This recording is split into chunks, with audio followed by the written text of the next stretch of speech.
नेपाल के जो prime minister हैं केपी शर्मा ओली, उन्होंने रिजाइन दे दिया आफ्टर द जेनजी प्रोटेस्ट। तो हम समझने की कोशिश करेंगे आखिर नेपाल के जो प्राइम मिनिस्टर हैं उन्होंने रिजाइन क्यों दिया है, नेपाल में ऐसा क्या चल रहा है, लोग प्रोटेस्ट क्यों कर रहे हैं, सारे रीजन दोस्तों हम आज की वीडियो में समझेंगे और कुछ इंपॉर्टेंट आर्टिकल और देखेंगे जो यूपीएससी के पर्सपेक्टिव से बहुत इंपॉर्टेंट है।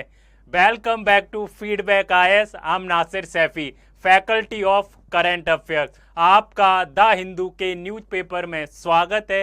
हम डेली द हिंदू का न्यूज़पेपर एनालिसिस कर रहे हैं और आई होप आपको पसंद आ रहा है। हम कमेंट्स पढ़ते हैं, आप जो कमेंट्स करते हैं हम या हमारी टीम पढ़ती है और उसको रिप्लाई भी करती है।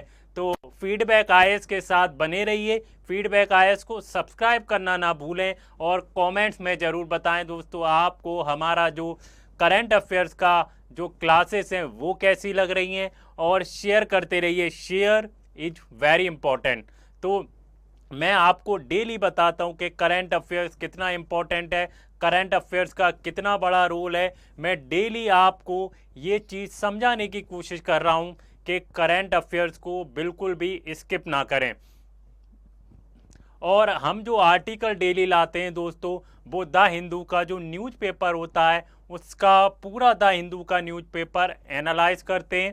उसके बाद हम करंट अफेयर्स लेके आते हैं और हम जो इम्पोर्टेंट आर्टिकल हैं उसको लेकर आते हैं। हम इधर उधर की न्यूज़ नहीं पढ़ाते हैं दोस्तों, हम सिर्फ पढ़ाते हैं जो पेपर में आने वाला है। तो हम वही पढ़ा रहे हैं जो पेपर में आने वाला है या जो सिलेबस में मेंशन किया हुआ है। चलिए शुरू करते हैं आज का द हिंदू न्यूज़पेपर और क्विकली देख लेते हैं कि आखिर हमारे आज के मोस्ट इम्पॉर्टेंट आर्टिकल क्या हैं फॉर यूपीएससी पर्सपेक्टिव, या यूपीएससी में जो क्वेश्चन आ सकते हैं या यूपीएससी के रिलेवेंट है। उससे पहले मैं एक चीज़ बताना चाहूँगा दोस्तों, मैं आपको डेली मैं बता रहा हूँ कि हमारा जो है आंसर राइटिंग का जो प्रोग्राम है वो लॉन्च हो चुका है और बहुत इंटरेस्टिंग प्रोग्राम है। आप हमारी वेबसाइट पर जाकर विजिट कर सकते हैं कि वो कितना इम्पोर्टेंट है कि जो बिगनर हैं और जो डिफ़िकल्ट लेवल जो क्वेश्चन है वहाँ तक आप पहुँच सकते हैं। आप यहाँ से लेके वहाँ तक पहुँच सकते हैं और आपको पता चलेगा जब आप हमारा प्रोग्राम ज्वाइन करेंगे तो वो कितना इम्पोर्टेंट हो जाता है यूपीएससी एस्पिरेंट के लिए। जो बिगनर हैं, जो तैयारी शुरू कर रहे हैं, जो यूपीएससी 2026 देने जा रहे हैं, उनके लिए ये प्रोग्राम बहुत इम्पोर्टेंट हो जाता है। हमारी वेबसाइट को ज़रूर विजिट करें और देखें कि आखिर हमारे प्रोग्राम में फ़ीचर्स क्या हैं और उसके एडवांटेज क्या हैं, और हमने जो प्राइस रखा है दोस्तों वो बहुत अफोर्डेबल है। चलिए क्विकली देख लेते हैं आज के मोस्ट इम्पॉर्टेंट आर्टिकल।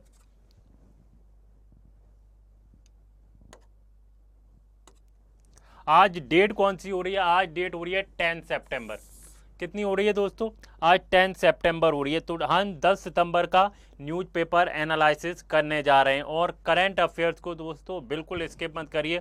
और हम एक और इनिशिएटिव ले रहे हैं दोस्तों, फीडबैक आईएएस क्या कर रहा है, फीडबैक आईएएस करंट अफेयर्स की मैगजीन स्टार्ट करने जा रहा है, मंथली मैगजीन। कौन सी दोस्तों? जो मंथली मैगजीन स्टार्ट करने जा रहा है। ये जो मंथली मैगजीन होगी दोस्तों आपको ऑनलाइन भी मिल जाएगी और ऑफलाइन भी मिल जाएगी। ऑफलाइन भी मंथली मैगजीन मिलेगी और ऑनलाइन भी मंथली मैगजीन आपको प्रोवाइड की जाएगी। और प्रीलिम्स से पहले आपको पूरे 18 मंथ का, कितना दोस्तों, 18 मंथ का जो करंट अफेयर्स का जो कंपाइलेशन होगा वो फीडबैक आईएएस आपको प्रोवाइड कराएगा। तो आप बिल्कुल करंट अफेयर्स को पढ़ते रहिए, बिल्कुल टेंशन मत लीजिएगा। करंट अफेयर्स को पूरा कराने का जिम्मा फीडबैक आईएएस का है। करंट अफेयर जो पूरा कराएगा आपका वो कौन कराएगा? Feedback IAS. तो आप बिल्कुल निश्चिंत रहिए करंट अफेयर्स को लेकर, और हम एक भी टॉपिक या एक भी न्यूज़ छोड़ने वाले नहीं है। जो भी, अगर आप करंट अफेयर्स फीडबैक आईएएस से फॉलो कर रहे हैं तो आपका एक भी करंट अफेयर्स का क्वेश्चन नहीं छूटेगा। तो चलिए पहला आर्टिकल क्या है हमारा? जो पहला आर्टिकल है मोस्ट इम्पॉर्टेंट। ये जो दोस्तों हमारा करंट अफेयर्स होता है वो प्रीलिम्स के लिए भी इम्पोर्टेंट है और क्या है दोस्तों, मेंस के लिए भी उतना ही इम्पोर्टेंट है, इवन इंटरव्यू के लिए भी ये उतना ही इम्पोर्टेंट हो जाता है हमारा जो करंट अफेयर्स है। तो हमारा जो पहला आर्टिकल है दोस्तों, जो वाइस प्रेसिडेंट हैं आपको पता होगा वाइस प्रेसिडेंट का कल इलेक्शन हुआ, सबसे पहला कास्ट वोट हमारे प्राइम मिनिस्टर नरेंद्र मोदी जी ने किया। तो हमारे जो कौन बन गए वाइस प्रेसिडेंट, तो vice president election 2025 CP Radhakrishnan elected. जो सीपी राधाकृष्णन है, एनडीए के जो कैंडिडेट हैं वो क्या हो गए दोस्तों, वो इलेक्ट हो गए, वो जीत गए। और जो अपोजिशन पार्टी के थे, जो जस्टिस रेड्डी, वो हार गए। हम देखेंगे कि जो सीपी राधाकृष्णन है उनको कितने वोट्स मिले और जो अपोजिशन पार्टी के जो कैंडिडेट थे उनको कितने वोट मिले, और और वाइस प्रेसिडेंट का रोल क्या होता है। अगर हम बात करते हैं राज्यसभा के अंदर कौन से आर्टिकल हैं जो इम्पोर्टेंट है किसके लिए, वाइस प्रेसिडेंट के लिए। ये जो टॉपिक है दोस्तों जीएस पेपर 2 के लिए बहुत इंपॉर्टेंट है, प्रीलिम्स के लिए बहुत इंपॉर्टेंट है, प्रीलिम्स के लिए मोस्ट इंपॉर्टेंट है, और ऐसे के लिए भी ये बहुत इम्पोर्टेंट हो जाता है। तो इस टॉपिक को बिल्कुल भी स्किप ना करें दोस्तों। हमारा जो नेक्स्ट टॉपिक है दोस्तों, नेक्स्ट टॉपिक जो है बहुत ट्रेंडिंग और दोस्तों बहुत ऐसा कंसर्निंग टॉपिक है ये। अगर हम बात करते हैं, अगर हम इंटरनेशनल रिलेशन की बात करते हैं या हम नेबरिंग कंट्रीज की बात करते हैं, तो इंडिया जो है बहुत कंसर्न है जो नेपाल के अंदर हो रहा है। तो anarchy in the Kathmandu as PM Oli resign. जैसा मैंने बताया दोस्तों, प्रधानमंत्री जो केपी शर्मा ओली हैं, नेपाल के जो प्राइम मिनिस्टर हैं केपी शर्मा ओली, उन्होंने क्या किया है, रिजाइन दे दिया है। रिजाइन क्यों दिया है, सारी चीज़ें हम डिटेल में समझेंगे। आखिर नेपाल के अंदर हो क्या रहा है और इसका इम्पैक्ट इंडिया पे क्या पड़ेगा, हम वो भी देखने वाले हैं दोस्तों। अगर ये दोस्तों जीएस पेपर 2 के लिए बहुत इंपॉर्टेंट हो जाता है, प्रीलिम्स के लिए बहुत इंपॉर्टेंट हो जाता है, जीएस पेपर 1 के लिए बहुत इंपॉर्टेंट हो जाता है, तो ये जो टॉपिक है बहुत इंपॉर्टेंट है यूपीएससी के लिए। यूपीएससी अगर आप 2026 के लिए प्रिपेयर कर रहे हैं तो ये जो मैं टॉपिक पढ़ा रहा हूँ बहुत इंपॉर्टेंट है यूपीएससी के पर्सपेक्टिव से। तीसरा जो आर्टिकल है, जितने आर्टिकल हैं दोस्तों ये आर्टिकल्स बहुत इंपॉर्टेंट हो जाते हैं, तो आप इसको बिल्कुल भी स्किप ना करें। तीसरा जो आर्टिकल, जैसे आपको पता होगा दोस्तों, हम बात करते हैं पंजाब की बात करें, हिमाचल की बात करें, उत्तराखंड की बात करें या जम्मू एंड कश्मीर की बात करते हैं, तो यहाँ पर क्या है दोस्तों, फ्लड आया हुआ है, डिजास्टर आया हुआ है। इस पर क्या है, जो हमारे प्राइम मिनिस्टर हैं नरेंद्र मोदी जी, उन्होंने क्या किया है, विजिट किया है। उन्होंने क्या किया है दोस्तों, पंजाब को विजिट किया है और एक रिलीफ पैकेज दिया है 15,000 करोड़ का। Flood relief paid by the PM Punjab और हिमाचल को रिलीफ पैकेज दिया है 15,000 करोड़ का। तो हम देखेंगे आखिर फ्लड क्यों आते हैं पंजाब और हिमाचल के अंदर। तो दोस्तों ये टॉपिक जीएस पेपर 3 के लिए इंपॉर्टेंट है, जो नेचुरल डिजास्टर वाला टॉपिक है उसके लिए इंपॉर्टेंट हो जाता है, और प्रीलिम्स के लिए भी इंपॉर्टेंट है और मेंस के लिए तो इम्पोर्टेंट है, जैसे मैंने बता दिया जीएस पेपर 3 के लिए। तो इस टॉपिक को भी बिल्कुल मिस ना करें। आज का जो हमारा लास्ट आर्टिकल या आप एडिटोरियल कह सकते हैं कि इंडोनेशिया में प्रोटेस्ट क्यों कर रहे हैं लोग, what is the reason. Indonesia के अंदर प्रोटेस्ट क्यों किया जा रहा है, उसका रीजन क्या है, हम वो समझने की कोशिश करेंगे दोस्तों।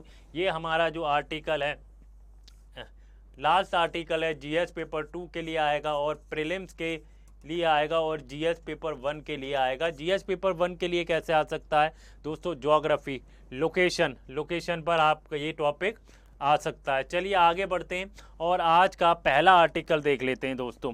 What is the first article. First article क्या है हमारा, फ्रॉम द हिंदू न्यूज़पेपर। हमारा न्यूज़पेपर से पहला आर्टिकल है कि जो वाइस प्रेसिडेंट का इलेक्शन हुआ है 2025 का, उसमें जो सीपी राधाकृष्णन है उनको क्या किया, इलेक्ट कर लिया गया है। सीपी राधाकृष्णन इलेक्ट हो गए जो एनडीए के कैंडिडेट है। अच्छा, अब एक बात बताइए कि सीपी जो राधाकृष्णन है कि उनको कितने वोट पड़े होंगे और जो अपोजिशन पार्टी के जो जस्टिस रेड्डी हैं उनको कितना वोट पड़े होंगे, हम वो देखने की कोशिश करते हैं। सबसे पहले हम समझने की कोशिश करते हैं दोस्तों, राज्यसभा में कितने मेंबर हैं और लोकसभा में कितने मेंबर हैं, मतलब कितने एमपी राज्यसभा में और कितने एमपी लोकसभा में, हम वो समझने की कोशिश करते हैं।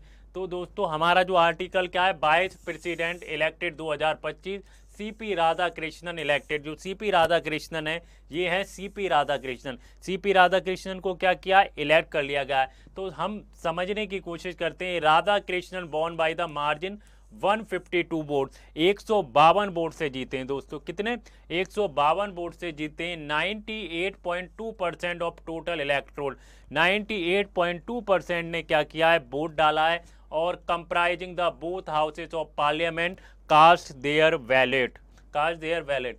तो अगर हम बात करते हैं तो राज्यसभा में इसकी जो स्ट्रेंथ होती है वो कितनी होती है दोस्तों, राज्यसभा की जो स्ट्रेंथ होती है वो 245 मेंबर्स होते हैं, या 245 मेंबर ऑफ पार्लियामेंट होते हैं। और जो लोकसभा की जो स्ट्रेंथ होती है दोस्तों वो कितनी होती है, 543 मेंबर्स होते हैं उसमें, 543 मेंबर ऑफ पार्लियामेंट होते हैं।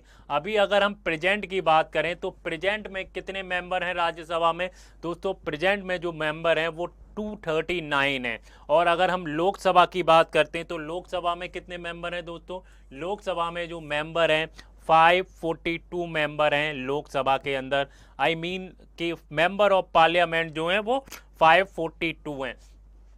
अगर हम बात करते हैं नंबर ऑफ बैलेट कास्ट, कितने बैलेट कास्ट को क्या किया गया था, कास्ट किया गया था, कितने वोट डले थे दोस्तों, जो टोटल वोट जो डले हैं वो दोस्तों वो कितने डले, 767। कितने डले, 767 वोट डले थे, जिसमें 752 को क्या किया गया है, वैलिड बताया गया है। और 15 जो वोट्स हैं उनको क्या बताया गया है, इनवैलिड बताया गया है। 15 वोट्स को इनवैलिड बताया गया। और जो सीपी राधाकृष्णन है उनको कितने वोट मिले, क्वेश्चन ये है, जो सीपी राधाकृष्णन है उनको वोट कितने मिले, जो सीपी राधाकृष्णन है उनको जो वोट मिले 452 वोट्स मिले। कितने, 452 वोट्स मिले। और 300 जो मिले बी सुदर्शन रेड्डी को मिले। जो अपोजिशन पार्टी के जो मेंबर, अपोजिशन पार्टी के जो कैंडिडेट थे उनको कितने मिले, 300 वोट्स मिले।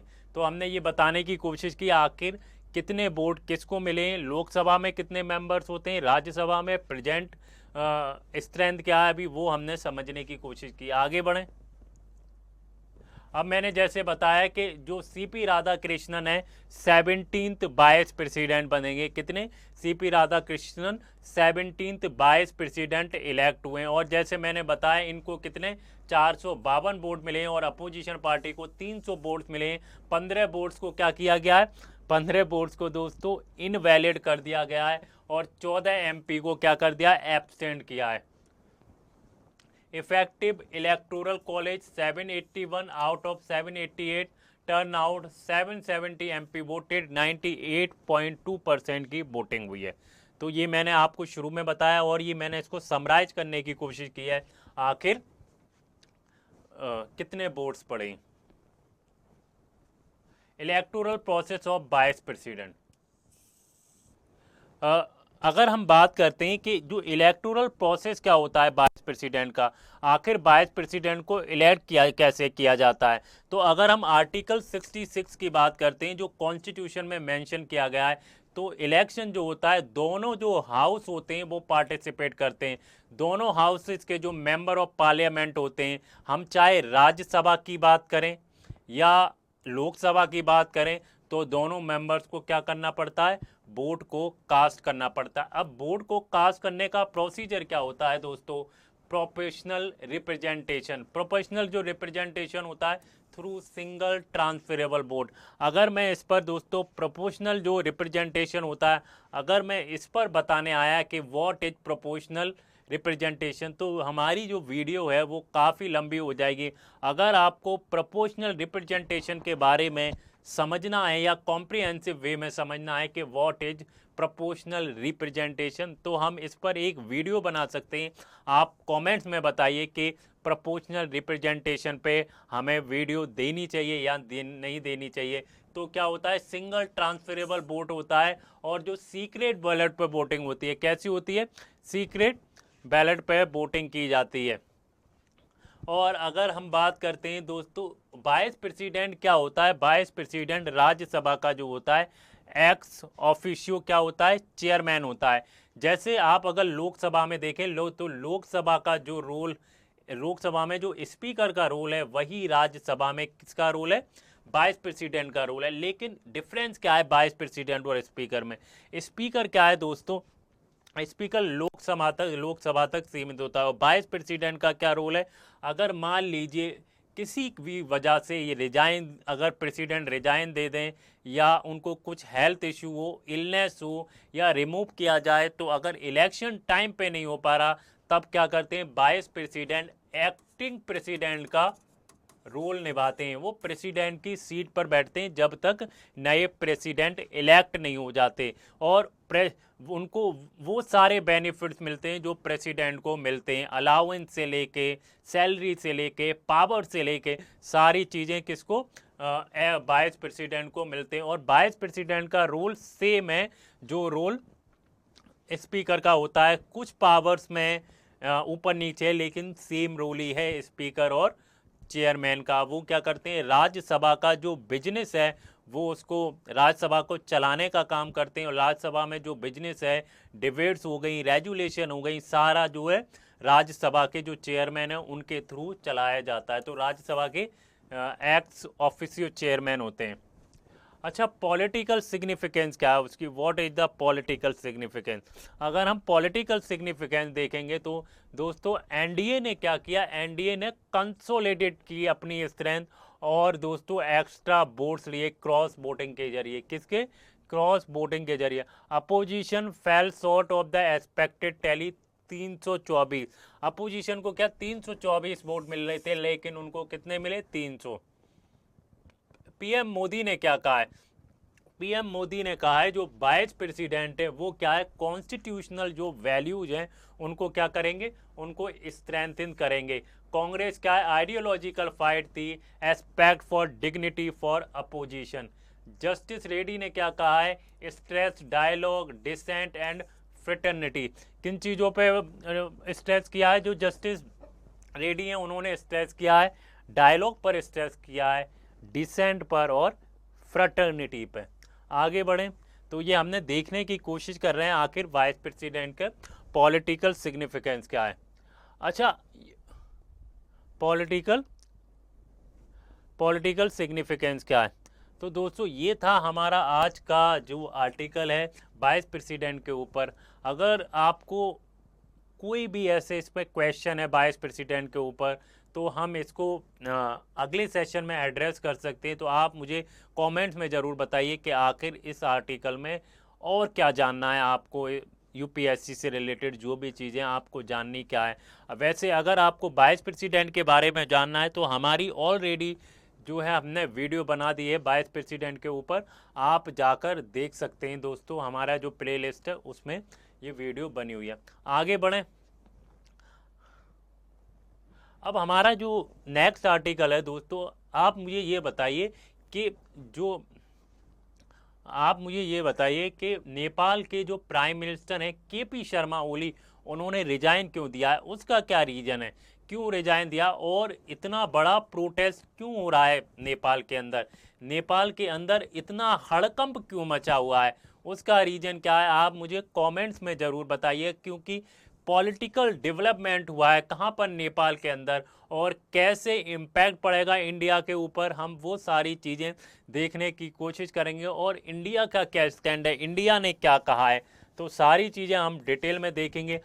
आप देख रहे होंगे दोस्तों एक वीडियो वायरल हो रही है जिसमें क्या कर रही है, बहुत सारी जो पब्लिक हो रही है वो पार्लियामेंट के अंदर घुस गई है नेपाल के। और इतना बड़ा प्रोटेस्ट क्यों हो रहा है, जो यूथ है या जिसको हम जैनजी बोलते हैं, जैनजी इतना बड़ा प्रोटेस्ट क्यों कर रहे हैं, उसका रीजन क्या है, उसके कारण क्या है, उसके कॉन्सिक्वेंसेस क्या है, उसका इम्पैक्ट क्या है, सारी चीज़ें हम दोस्तों देखने की कोशिश करेंगे। यूपीएससी के पर्सपेक्टिव से ये क्यों इम्पोर्टेंट है, यूपीएससी जो एस्पिरेंट हैं उनको क्यों पढ़ना चाहिए ये टॉपिक, आप मुझे कमेंट्स में बताइए।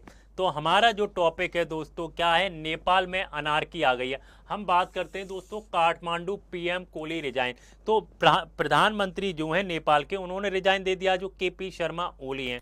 दोस्तों मैं काठमांडू गया हूँ, मैं पोखरा, मैंने नेपाल में बहुत सारी जगह विजिट की थी लास्ट ईयर, तो काठमांडू गया था दोस्तों। काठमांडू बहुत ही खूबसूरत जगह है और पोखरा उससे ज़्यादा खूबसूरत जगह है।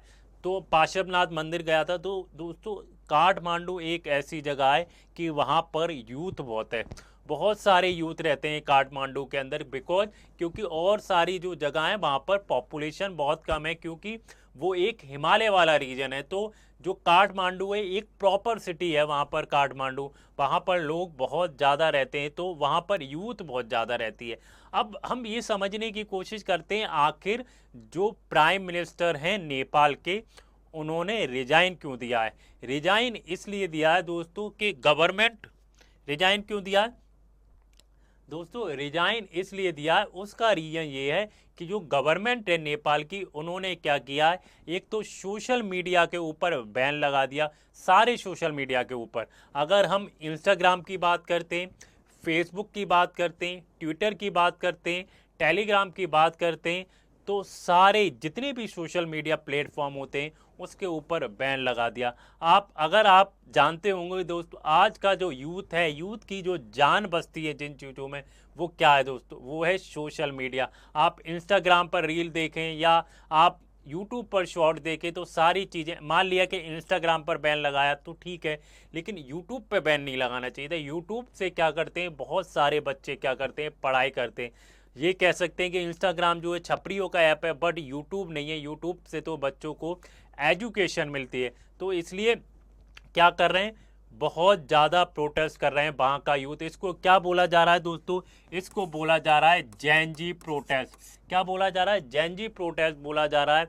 और क्या कर रहे हैं, इतना बड़ा प्रोटेस्ट कर रहे हैं कि वो पार्लियामेंट के अंदर घुस गए।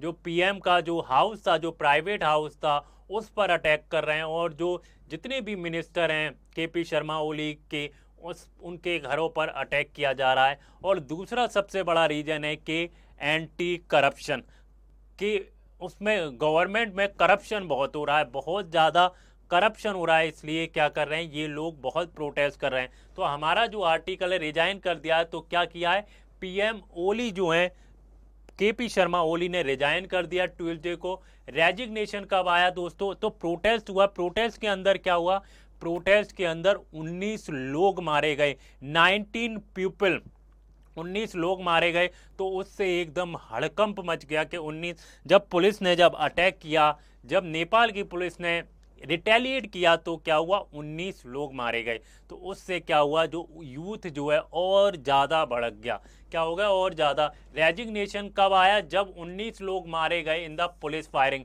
पुलिस फायरिंग में 19 लोगों का मारा जाना क्या हुआ, इतना यूथ इकट्ठा हो गया। जब आप वीडियो देखेंगे, जो वायरल वीडियो हो रही हैं, उसमें क्या कर रही है, वो पुलिस के ऊपर अटैक कर रही है, जगह जगह क्या कर रही है, आग लगा रहा है यूथ, और पार्लियामेंट के अंदर घुसा जा रहा है। तो क्या कर रहा है वो, उनकी डिमांड क्या है, हम वो भी समझने की कोशिश करेंगे। तो protest led by the Gen Z anti corruption movement. जो एंटी करप्शन मूवमेंट है, स्प्रेड अक्रॉस द कंट्री, पूरी कंट्री में फैला हुआ है, छोटे छोटे जगहों पे पूरी कंट्री में क्या है, ये फैला हुआ है। इसको हम एंटी करप्शन मूवमेंट कह रहे हैं, बट ये कहना बिल्कुल भी गलत नहीं होगा। ये एक जो बैन लगाया है सोशल मीडिया पे, उसका भी एक प्रोटेस्ट है। अगर हम रीजन देखें दोस्तों, रीजन क्या है, रीजन फॉर रेजिग्नेशन, जो प्राइम मिनिस्टर हैं केपी शर्मा ओली, उन्होंने क्यों रिजाइन दिया। एक तो मैंने बताया दोस्तों, 19 लोग जो है, 19 लोग जो है मारे गए, उसकी वजह से उन्होंने प्रोटेस्ट किया है। और एक डीपनिंग पॉलिटिकल क्राइसिस आ गया है नेपाल के अंदर, क्या है, पॉलिटिकल क्राइसिस आ चुका है दोस्तों। और अगर हम बात करें, उन्होंने एक लेटर लिखा प्रेसिडेंट रामचंद्र पौडेल को, और उन्होंने कहा stepping down to the facilitate the political solution. President ने क्या किया, प्रेसिडेंट ने उनका जो लेटर है वो एक्सेप्ट कर लिया, एंड अर्ज पीसफुल डायलॉग, एंड अर्ज पीसफुल डायलॉग। अब हम समझने की कोशिश करते हैं दोस्तों, प्रोटेस्ट और वायलेंस, उसका क्या डेवलपमेंट है। अगर हम प्रोटेस्ट एंड वायलेंट की बात करते हैं दोस्तों, क्या किया, जो नेपाल की जो गवर्नमेंट है, उन्होंने क्या किया, कर्फ्यू लगा दिया। कर्फ्यू लगाने के बाद जब कर्फ्यू लगाया, तो हजारों लोग क्या है, सड़कों पे आ गए और प्रोटेस्ट करने लगे। बहुत सारे हजारों लोग सड़कों पे आ जाते हैं और प्रोटेस्ट करने लगते हैं। तो उसमें क्या होता है दोस्तों, protest storm set and fire. Protester क्या कहते हैं दोस्तों, प्रोटेस्टर जैसे मैंने बताया, प्रोटेस्टर क्या है, हुड़दंग मचाने लगते हैं और जगह जगह क्या करते हैं, आग लगा देते हैं। कहाँ कहाँ आग लगा देते हैं, यहाँ कहाँ कहाँ स्टॉर्म, स्टॉर्म का मतलब होता है पत्थर फेंकना, पत्थरबाजी करना। कहाँ कहाँ पत्थरबाजी होती है, हम वो समझने की कोशिश करते हैं कि जो नेपाल के यूथ है उन्होंने इतना प्रोटेस्ट कर रहे हैं कि जगह जगह पत्थरबाजी हो रही है। अगर हम बात करें दोस्तों, पार्लियामेंट की जो बिल्डिंग है वहाँ पर स्टॉर्म कर रहे हैं, वहाँ पर फायर कर रहे हैं। अगर हम बात करते हैं सुप्रीम कोर्ट की, तो सुप्रीम कोर्ट में क्या कर रहे हैं, स्टॉर्म कर रहे हैं और फायर लगा रहे हैं, आग लगा रहे हैं। अगर हम बात करें सिंगा दरबार, सीट ऑफ द गवर्नमेंट, तो वहाँ पर क्या कर रहे हैं, वहाँ पर स्टॉर्म कर रहे हैं, वहाँ पर पत्थरबाजी कर रहे हैं। और जो पुलिस फोर्स भी इनको रोकने में क्या अनसक्सेसफुल हो रहा है। तो attack on government office nation wide, जो गवर्नमेंट ऑफिस जितने भी हैं पूरे देश में, तो उन पर क्या किया जा रहा है, उन पर अटैक किया जा रहा है, उन पर पत्थरबाजी की जा रही है। तो ये बहुत ही कंसर्निंग प्रोटेस्ट है दोस्तों, बहुत ज़्यादा कंसर्निंग है कि ये यूथ जो है एंटी करप्शन। पहली बात तो ये, कभी नेपाल क्या है, कभी ब्रिटिश का गुलाम नहीं हुआ, कभी भी ब्रिटिश का गुलाम नहीं हुआ, मुगल उसको जीत नहीं पाए। लेकिन और क्या, लेकिन उसके अंदर क्या है दोस्तों, वंशवाद हमेशा से रहा, वंशवाद, करप्शन हो गया दोस्तों, करप्शन रहा है। तो इसलिए यूथ क्या कर रही है, उसको प्रोटेस्ट कर रही है। वहाँ पर अनएम्प्लॉयमेंट का बहुत इशू है, महंगाई का बहुत बड़ा इशू है। तो जो प्रोटेस्ट है, क्या आप क्या बोलते हैं दोस्तों, ये जो प्रोटेस्ट कर रहे हैं जैन जी लोग, ये प्रोटेस्ट सही है प्रोटेस्ट, या इसको आप कहेंगे ये प्रोटेस्ट बहुत गलत है, बहुत गलत हो रहा है नेपाल के अंदर? आप मुझे कमेंट्स में बताइए। आगे बढ़ें। Attacks on the leaders home, जैसे मैंने बताया दोस्तों, क्या गवर्नमेंट बिल्डिंग पर अटैक हो रहा है, और जो प्राइम मिनिस्टर ओली हैं उनके रेसिडेंट पर अटैक हो रहा है, और जो ओली के जितने भी मिनिस्टर थे उनके जो रेसिडेंट हैं उस पर अटैक हुआ है। जो प्राइम मिनिस्टर ओली हैं उनके जो प्राइवेट रेसिडेंस है उस पर अटैक किया है, और जो Holmes of former PM Sher Bahadur Deuba और पुष्पा कमल दहल पर अटैक हुआ, उनके जो घर से हैं वहाँ पर अटैक हुआ है। और minister house is also targeted by the protester. अगर हम बात करते हैं, Deuba and wife Arzu Rana Deuba manhandled by the protester, उन्होंने क्या किया, जो प्रोटेस्टर हैं उनको घेर लिया। अगर हम इमर्जिंग फिगर्स की बात करते हैं, what is the emerging figures, emerging figures की बात करते हैं, Kathmandu mayor Balendra Shah express solidarity with protester and urge protester to hold talks with army, और स्पेकुलेशन के possible interim leadership role. Ravi Lamichhane RSP chief release from the jail citing the security concern, और possible alliance with the mayor Shah, possible alliance with the mayor Shah. तो हमने देखने की कोशिश की दोस्तों, काठमांडू के अंदर जो डेवलपमेंट चल रहा है कितना कंसर्निंग है। अगर हम एज हम नेबरिंग कंट्री बात करें तो हमारे लिए बहुत कंसर्निंग है कि नेपाल में कितना कुछ चल रहा है, नेपाल के अंदर कितना बड़ा पॉलिटिकल क्राइसिस आ चुका है, और नेपाल का जो प्रोटेस्ट, नेपाल का जो जेनजी है, जो यूथ है, किस तरह प्रोटेस्ट कर रहा है।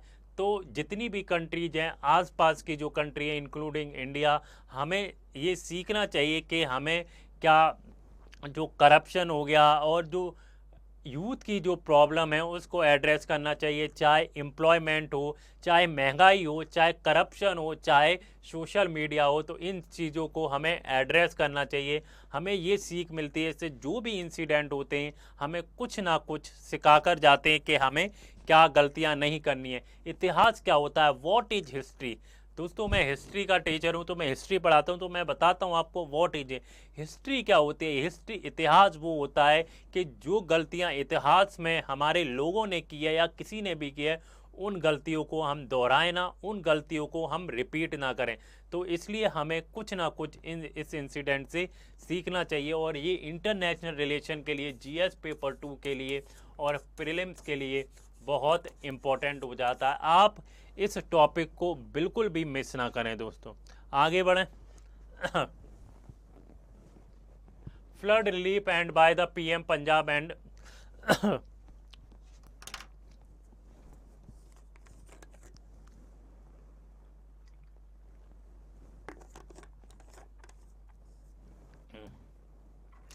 दोस्तों आपको पता होगा हमारे जो फार्मर्स हैं अगर वो क्रॉप्स ना उगाएं या फसल ना उगाएं तो हमें फिर दोस्तों खाना कहाँ से मिलेगा। वो हमारे लिए कितनी मेहनत करते हैं, दिन रात क्या करते हैं, अपनी फसल्स में लगे रहते हैं। और फसल्स उगाने में कहने को दोस्तों उनकी जो क्रॉप है पेरिशेबल होती है, ख़राब भी हो जाती है और उनको वो दाम नहीं मिलता। लेकिन आज अगर हम बात करते हैं, पंजाब की बात करते हैं, हिमाचल की बात करते हैं, तो दोस्तों हमारे जो किसान हैं वो तकलीफ़ में हैं।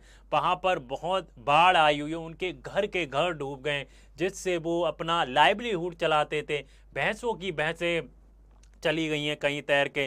तो उनको दोस्तों हमारी ज़रूरत है, हमें उनके लिए कुछ करना चाहिए। हमने देखा है बहुत सारे सेलिब्रिटी क्या कर रहे हैं, कुछ ना कुछ उन लोगों के लिए कर रहे हैं। तो इसलिए पूरे भारत को एकजुट होकर पंजाब और शिमला के जो लोग हैं उनके लिए मदद पहुंचानी चाहिए।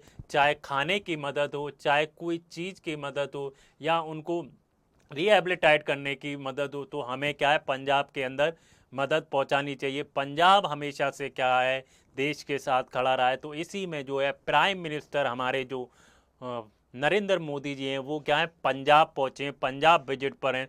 उन्होंने पंजाब का जायज़ा लिया है, हिमाचल का जायज़ा लिया है कि आखिर वहाँ पर क्या है सड़कें दोस्तों बह गई हैं, सड़कें की सड़कें, घरों के घर बर्बाद हो गए। तो दोस्तों बहुत ही ये हर्टफुल होता है, बहुत पेन होता है ये सुन के कि हमारे देश में हमारा जो पंजाब है, हमारा जो शिमला है, हमारा जो हिमाचल है, वो क्या है वहाँ के लोग बहुत पेन से गुजर रहे हैं, बहुत तकलीफ़ से गुजर रहे हैं, बहुत उनकी लाइवलीहुड, उनको जीना दुश्वार हुआ जा रहा है। तो हमारे प्राइम मिनिस्टर हैं, उन्होंने क्या किया है रिलीफ पैकेज दिया है, flood relief and by PM the Punjab and the Himachal. कितना रिलीफ पैकेज दिया है। अगर दोस्तों हम हिमाचल प्रदेश की बात करें तो हिमाचल प्रदेश को जो हमारे प्राइम मिनिस्टर हैं उन्होंने कितना पैकेज दिया, उन्होंने 15,000 करोड़ का पैकेज दिया है।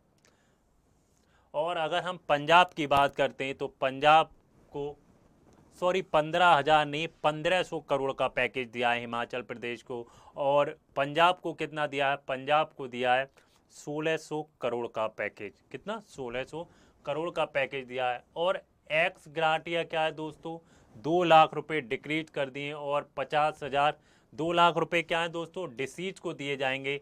जो लोग 2 लाख रुपए डिसीज को दिए जाएंगे और जो इंजर्ड हुए हैं उनको कितना दिया जाएगा, 50,000 रुपये दिए जाएंगे। प्राइम मिनिस्टर ने क्या है दोस्तों एरियल सर्वे किया, ऊपर से हेलीकॉप्टर के थ्रू उन्होंने जायज़ा लिया है कि आखिर कहाँ कहाँ कंडीशन ख़राब है। Review the meeting in Kangra में मीटिंग की है और गुरदासपुर पंजाब के गुरदासपुर में उन्होंने मीटिंग की है। तो दोस्तों ये बहुत इम्पोर्टेंट हो जाता है कि हम सबको पंजाब और हिमाचल के साथ खड़ा रहना चाहिए।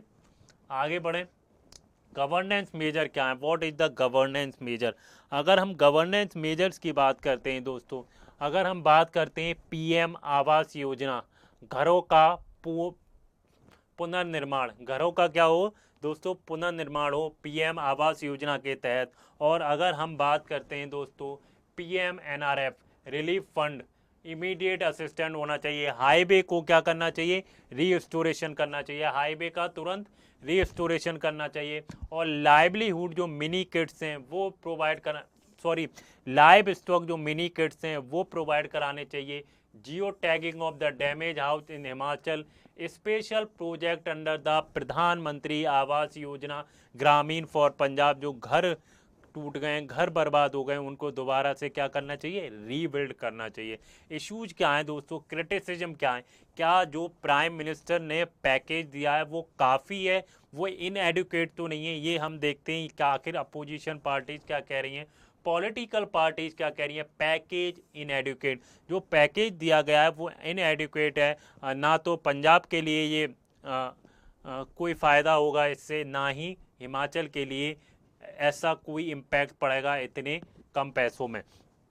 Punjab has 12,000 crore disaster management fund and unused due to the rigid norm.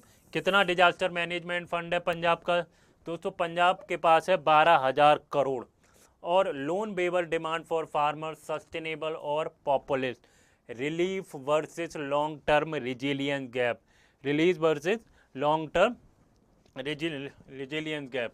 अच्छा, वे फॉरवर्ड देखें दोस्तों, हम क्या कर सकते हैं अगर हमें पंजाब की स्थिति नॉर्मलाइज करनी है या हिमाचल की जो स्थिति है पटरी पर लानी है, तो हमें क्या है दोस्तों, अर्ली वार्निंग जो सिस्टम है वो बनाने होंगे। अगर मान लीजिए आप फ्लड आने वाला है, तो फ्लड आने वाला है तो हमें उस एरिया में, जिस एरिया में फ्लड आने वाला है वहाँ पर अर्ली वार्निंग सिस्टम होना चाहिए कि लोगों को पता चल जाए फ्लड आने से पहले कि फ्लड आने वाला है। तो उससे क्या होगा दोस्तों, वो ना, अगर यहाँ पर फ्लड आने वाला है तो दूसरी जगह वो डिस्प्लेस कर पाएँ, दूसरी जगह अपना सेटलमेंट बना पाएँ, इसलिए उनको जान मान का हानि ना हो।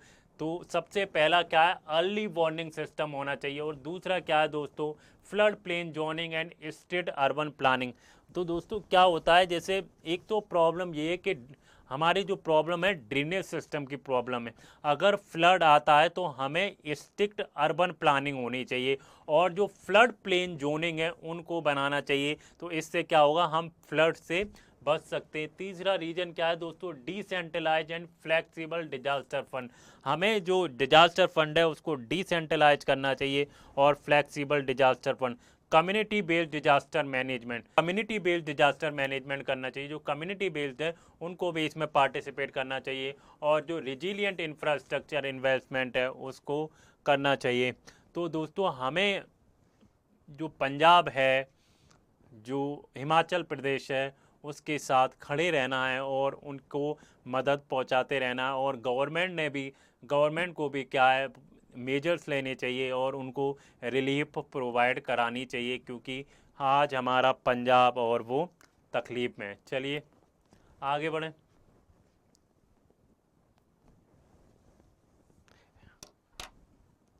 दोस्तों जो इंडोनेशिया है उसमें स्टूडेंट प्रोटेस्ट क्यों कर रहे हैं, उसका क्या रीजन है।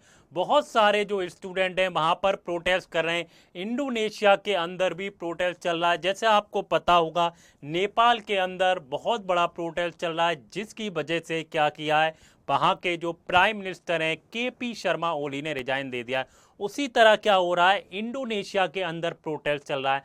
आखिर इंडोनेशिया के जो स्टूडेंट हैं वो प्रोटेस्ट क्यों कर रहे हैं, आप मुझे कमेंट्स में बताइए। तो हमारा जो आर्टिकल है दोस्तों इसी के ऊपर है, इंडोनेशिया प्रोटेस्ट 2025। तो इंडोनेशिया के जो स्टूडेंट हैं या इंडोनेशिया में जो पब्लिक है वो प्रोटेस्ट कर रही है, उसका क्या रीजन है। तो इंडोनेशिया के अंदर जो प्रोटेस्ट किया जा रहा है दोस्तों, जो पार्लियामेंट में मेंबर ऑफ पार्लियामेंट होते हैं उनका जो हाउसिंग अलाउंस है वो कितना कर दिया है दोस्तों। जो हाउसिंग अलाउंस है,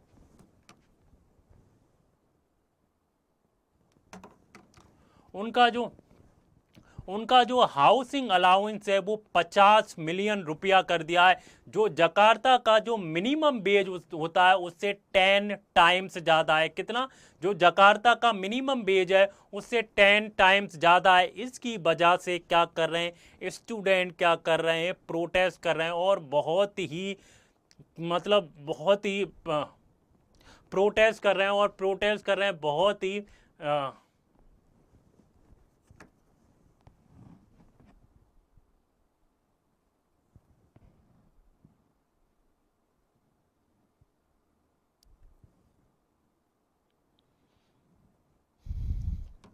ये प्रोटेस्ट कर रहे हैं। और इसकी वजह से क्या हो रहा है, पूरे देश में, इंडोनेशिया में वायलेंस की पिक्चर सामने आ रही हैं। आप देखेंगे, आपको मैं पिक्चर दिखाता हूं दोस्तों, आप देख सकते हैं कि कैसे जो ये स्टूडेंट हैं कैसे आग लगा रहे हैं, कैसे वायलेंस कर रहे हैं against the Indonesian government. Indonesia की गवर्नमेंट ने, मैंने जैसे बताया, जो हाउसिंग अलाउंस है 50 मिलियन रुपया कर दिया है, जो 10 टाइम्स ज़्यादा है जो मिनिमम वेज होता है। जकार्ता का जो मिनिमम वेज है उससे 10 टाइम ज़्यादा है। आगे देखें और हम आगे समझने की कोशिश करेंगे आखिर और कौन सी प्रॉब्लम है। इकोनॉमिक हार्डशिप में क्या प्रॉब्लम आ रही है, क्या उन्होंने कोई ऐसा काम किया है कि ऑस्टेरिटी कट कर दी है क्या इंडोनेशिया की गवर्नमेंट ने, हम वो देखते हैं दोस्तों।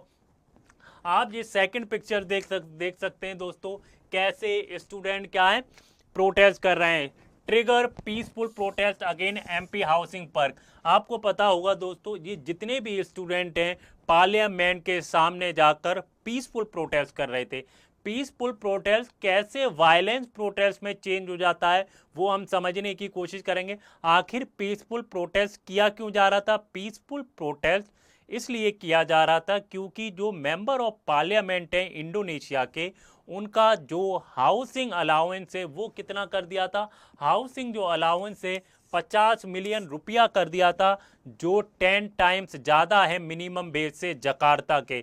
तो इसलिए क्या है, प्रोटेस्ट कर रहे हैं। देखिए आप, don't let them silence you, और सारा जो यूथ है इंडोनेशिया का वो प्रोटेस्ट कर रहा है। अगर हम आगे देखें दोस्तों, escalation death of 21 year old and country wide violence. तो क्या हुआ दोस्तों, जब प्रोटेस्ट चल रहा था, एक पीसफुल प्रोटेस्ट चल रहा था पार्लियामेंट के सामने, तो पुलिस ने क्या किया? फायरिंग की। पुलिस ने रिटेलिएट किया। उसके बाद क्या हुआ? एक 21 ईयर ओल्ड की क्या होती है? मौत हो जाती है, डेथ हो जाती है। उसका नाम क्या था दोस्तों? उसका नाम था अफ़ान। आप पिक्चर्स में देख सकते हैं दोस्तों, अफ़ान की क्या हो जाती है? डेथ हो जाती है। अफ़ान की डेथ के बाद ये जो प्रोटेस्ट है वो वायलेंस में चेंज हो जाता है। क्या हो जाता है? वायलेंस में चेंज हो जाता है। जगह जगह आग लगाई जाती है। पूरे देश में क्या होता है? वायलेंस का, आप वायलेंस की पिक्चर सामने, पूरे देश में वायलेंस की पिक्चर सामने आती हैं। आप देख सकते हैं दोस्तों, यहाँ पर आप देख सकते हैं कैसे आग लगाई जा रही है, कैसे वायलेंस किया जा रहा है। वायलेंस प्रोटेस्ट क्या होता है दोस्तों? कभी भी वायलेंस प्रोटेस्ट किसी चीज़ का भी सॉल्यूशन नहीं है। तो आप जो भी प्रोटेस्ट हो वो पीसफुल होना चाहिए, ना कि वायलेंस प्रोटेस्ट। तो इंडोनेशिया के अंदर क्या हो रहा है? पीसफुल प्रोटेस्ट से वायलेंस प्रोटेस्ट में चेंज हो जाता है। अगर हम बात करें दोस्तों, structural anger, inequality, austerity cuts and student unrest. अब मैं आपको ये बताने की कोशिश करता हूँ कि वो एक तो दोस्तों क्या है, अलाउंस, हाउसिंग अलाउंस बढ़ा दिए थे मेंबर ऑफ पार्लियामेंट के, बहुत ज़्यादा हाउसिंग अलाउंस कर दिए। दूसरा सबसे बड़ा रीजन क्या है? ऑस्टेरिटी कट्स किए। अब मैं आपको समझाने की कोशिश करूंगा आखिर किन किन चीज़ों में ऑस्टेरिटी कट किया गया बाय द इंडोनेशियन गवर्नमेंट, वो मैं आगे दिखाऊंगा। और दूसरा क्या है दोस्तों? इनइक्वालिटी है और स्टूडेंट अनरेस्ट है। स्टूडेंट, आप देख सकते हैं कि स्टूडेंट कैसे प्रोटेस्ट कर रहे हैं। ये पीसफुल प्रोटेस्ट हो रहा है। जो ऑस्टेरिटी कट्स किया है, एजुकेशन में पैसा कट्स किया है, किन किन चीज़ों में कट्स किया है, हम आगे आपको समझाने की कोशिश करेंगे। फीडबैक आईएएस पर बने रहिए। फीडबैक आईएएस का जो करंट अफेयर्स है वो बहुत इंपॉर्टेंट होने वाला है, क्योंकि हम करंट अफेयर्स जो है यूपीएससी के पर्सपेक्टिव से पढ़ा रहे हैं। अब हम पहले ये समझने की कोशिश करते हैं, from the protest to riot. पहले क्या हो रहा था दोस्तों? प्रोटेस्ट जो हो रहा था बहुत पीसफुल प्रोटेस्ट था। पीसफुल प्रोटेस्ट से कैसे वायलेंस प्रोटेस्ट में चेंज हो जाता है, ये हम समझने की कोशिश करते हैं। अगर हम बिफोर देखें, पहले हम देखें, तो देखिएगा आप कितना पीसफुल प्रोटेस्ट हो रहा है। कोई भी वायलेंस नहीं है। There is no violence in this protest. आप देख सकते हैं कोई भी वायलेंस नहीं किया जा रहा है इसके अंदर। Students and labour union outside the parliament, जो जकार्ता है, जकार्ता में जो पार्लियामेंट है उसके सामने स्टूडेंट्स और जो लेबर यूनियन है बड़े पीसफुल तरीके से प्रोटेस्ट कर रहे हैं। अगर आप पिक्चर्स में देखें, पीसफुल मार्च हो रहा है against the MP lavish housing alliance. जो लेविश हाउसिंग अलायंस बढ़ाए गए हैं उसकी वजह से हो रहा है। किस किस चीज़ की डिमांड क्या है? What is the demand of student, या what is the demand of the protester? तो डिमांड क्या होगी? डिमांड होगी कि जो पर्क्स दिए जा रहे हैं एमपी को वो कट किए जाएं। और दूसरी डिमांड क्या होगी? Redirect the funds to the people, और जो फंड्स हैं वो रीडायरेक्ट किए जाएं किसको? पीपल के फंड्स में। अब ये चेंज कैसे हो जाता है वायलेंस प्रोटेस्ट में? अब हम उसको समझने की कोशिश करते हैं। तो जैसा मैंने बताया दोस्तों, 21 ईयर ओल्ड बच्चे की क्या हो जाती है? डेथ हो जाती है, जिसका नाम था अफ़ान। अफ़ान की क्या डेथ हो जाती है? Police vehicle runs over the 21 year old delivery boy worker. कौन था? डिलीवरी बॉय वर्कर था, उसकी डेथ हो जाती है। एंगर स्प्रेड नेशन वाइड, पूरा जो देश है दोस्तों वो गुस्से में आ जाता है। उसके अंदर एंगर होता है, गुस्सा होता है आखिर 21 ईयर ओल्ड की। हाँ, जब मान लीजिए सारे प्रोटेस्टर जब पीसफुल प्रोटेस्ट कर रहे हैं, तो फिर पुलिस को व्हीकल्स भगाने की क्या ज़रूरत थी, फायर करने की क्या ज़रूरत थी, और लाठी चार्ज करने की क्या ज़रूरत पड़ जाती है जब पीसफुल प्रोटेस्ट हो रहा है। सबसे अच्छा तरीका क्या होता है दोस्तों, टेबल पर टॉक होनी चाहिए। अगर उनकी जो डिमांड्स हैं, डिमांड्स को एक रास्ता निकालना चाहिए और डी एस्केलेशन करना चाहिए चीज़ों को। लेकिन दोस्तों क्या होता है, प्रोटेस्टर को क्या होता है, दबाया जाता है, प्रोटेस्टर को भगाया जाता है।